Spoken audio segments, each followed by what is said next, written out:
Day 3 of Holiday Baking Month, a whole month dedicated to magic of gluten-free holiday treats. I'm sharing some of my favorites that are sweet, festive, and full of holiday cheer. I'm bringing back a classic. This one goes way back. This nostalgic favorite was a big hit in the 70s and still has that old-fashioned holiday charm baked right in. So grab your apron, preheat that oven, and let's fill your kitchen with the warm spiced aroma of the season. And if you haven't already, be sure to subscribe and ring that bell so you don't miss any of the delicious holiday goodness coming your way this November. Today in the kitchen, I'm making plum cake, also referred to as Plum Good coffee cake. This cake was really popular in the 70s, and it wasn't usually made with fresh plums, but with plum baby food, which was easier to find back then and gave the cake its rich, moist texture. But now I'm going to steam the plums and then puree them. I'm using 3 fresh plums, and I have this on high heat, and water at the bottom is boiling. And then we're going to steam these plums until they're soft and tender.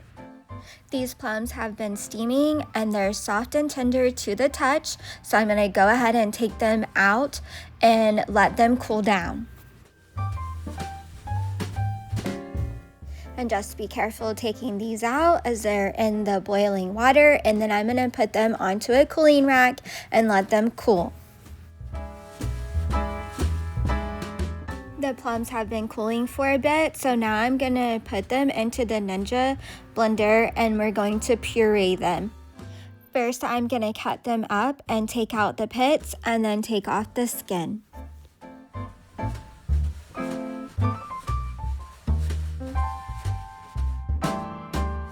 I've taken out the pits from the plums and taken off the skin, and now I'm ready to blend these up and puree them.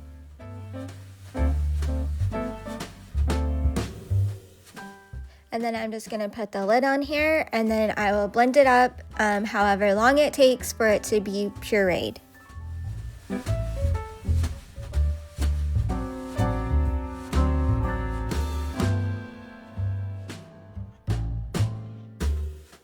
That was a couple of minutes of pureeing and it's done. So now we're going to look at it, and it should be the consistency of baby food.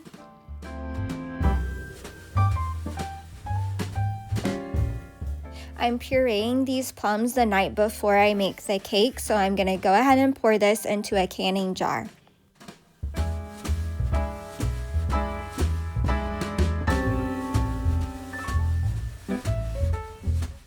And just put the lid on it and store it in the fridge. These plums will stay good like this for about 3 days. The next day, and I'm ready to bake the plum cake. I've pulled out my plums from the fridge that I put in yesterday. It has kind of separated a little bit, and when we go to put this in the cake, we'll just shake it up. For the gluten-free flour that I'm using in the plum cake, I'm using the Just About Foods gluten-free all-purpose baking flour. And I've gathered the rest of my ingredients here, and I'm going to go ahead and get started. Preheat the oven to 350 degrees. In the KitchenAid mixer, I'm going to add 2 cups of the gluten-free flour, 2 cups of sugar,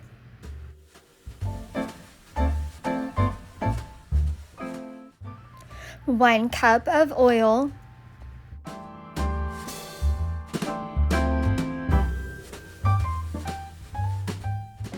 3 eggs. I'm cracking them into a smaller bowl, and then I will add them in. You can do either way, crack them in a smaller bowl or crack them right into the mixing bowl.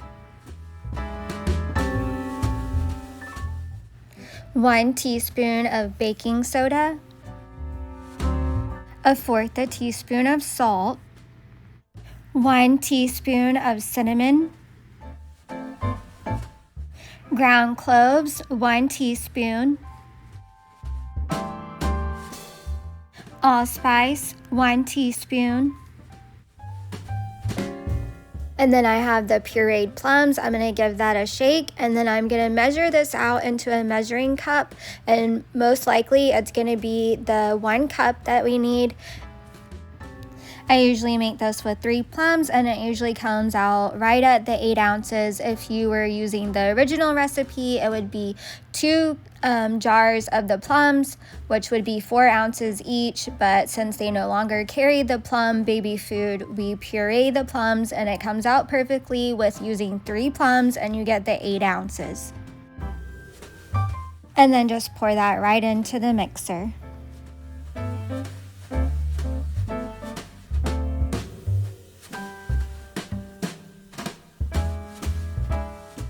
Now I've added all of the ingredients and I'm ready to mix this up.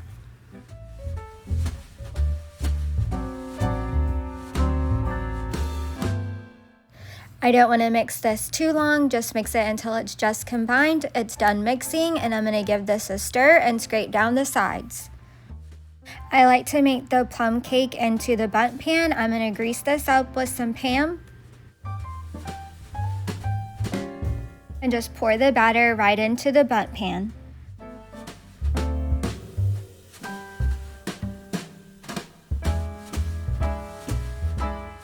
And now it's ready to go into the oven. Bake this in the oven for 45 minutes to 1 hour, or until a toothpick comes out clean. This has been baking for 1 hour, and it's now ready to come out of the oven. I'm going to let the cake cool for about 15 to 20 minutes. The cake has been cooling, so now I can go ahead and flip it over. And then just give it a gentle pat, and it should pop right out of the bundt pan.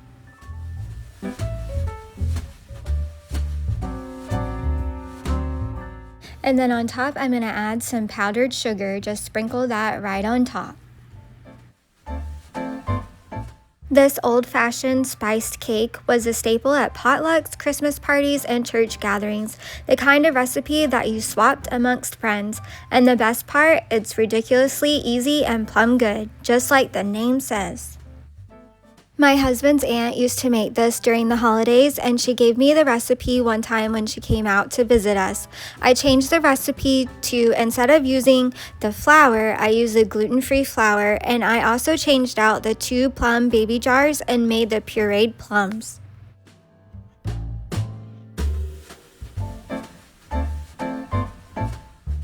And look at that texture, soft, tender, perfectly spiced, and that gentle sweetness from plums. This cake tastes like holidays past. Your whole kitchen is gonna smell like warm spices, nostalgia, and Christmas memories. If you enjoyed baking with me today, go ahead and hit that like button and subscribe and turn on that bell so you don't miss any of the rest of the holiday baking month, and we've got many more festive treats to come. In the description box down below, you can find the full recipe. Serve this with a warm hot cocoa or coffee, and this is the kind of cake you can eat for breakfast. Enjoy, dinner is served. Thank y'all for watching, and don't forget to like and subscribe and let us know if you tried plum cake. We'll see you next time in the kitchen.